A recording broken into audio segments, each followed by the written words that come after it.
પેલું સ્વામિનારાયણ નામાવલી છે, મહારાજને યજ્ઞ કરીએ જ્યારે મહાપૂજા કરીએ ત્યારે એમાં 2 શબ્દ બહુ સરસ આવે છે. સદબુદ્ધિ પ્રદાય નમઃ, અબુદ્ધિ વિધ્વંસકાય નમઃ.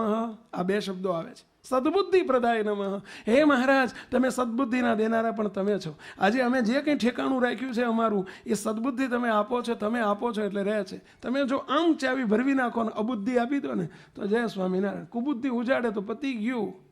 હા, રાજામાંથી રંક થઈ જાય, ખબર ના પડે. લાખોનો લાડીલો હોય ને માનીતો હોય ને તો એ કોડીનો થઈ જાય, ખબર ના પડે ભાઈ. એ કુબુદ્ધિ ઉજાડે તો. વાહ થતી હોય ને એની ઉપર ધૂળી કોઈ ના નાખે, કોઈ થૂંકે નહીં, એ પછી સ્થિતિ થઈ જાય. ભાઈ હે મહારાજ, દયા કરજો, અમને ક્યારેય કુબુદ્ધિ ના સુજાડવા દેશો.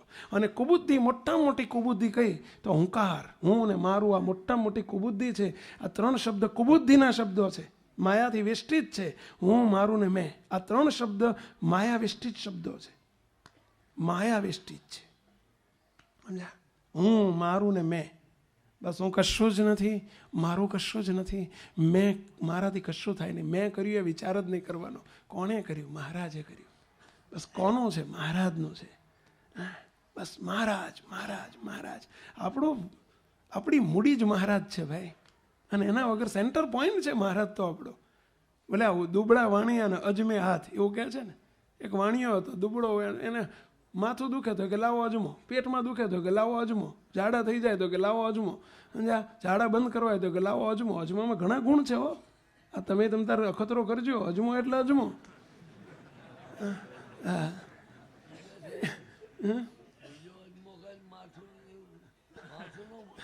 તો એ વાણી આનો અજમો ખાય, એનો આની પ્રસાદીનો કરીને ખાજો.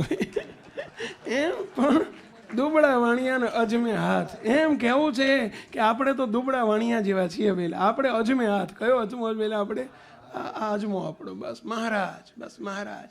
એની પર વિશ્વાસ, એની પર શ્રદ્ધા, એની ઉપર એનું જ કરતાપણું, એનું જ નિયંતાપણું, બસ એની જ પ્રાર્થના, એની જ સ્તુતિ, એનો જ આશરો, બસ એમાં જ પ્રીતિ, એમાં જ સ્નેહ, એ જ મિલકત, એ જ આપણી મૂડી, એ જ બધું આપણું સર્વસ્વ. કોણ વેલા? મહારાજ. બસ મહારાજ, મહારાજ, મહારાજ.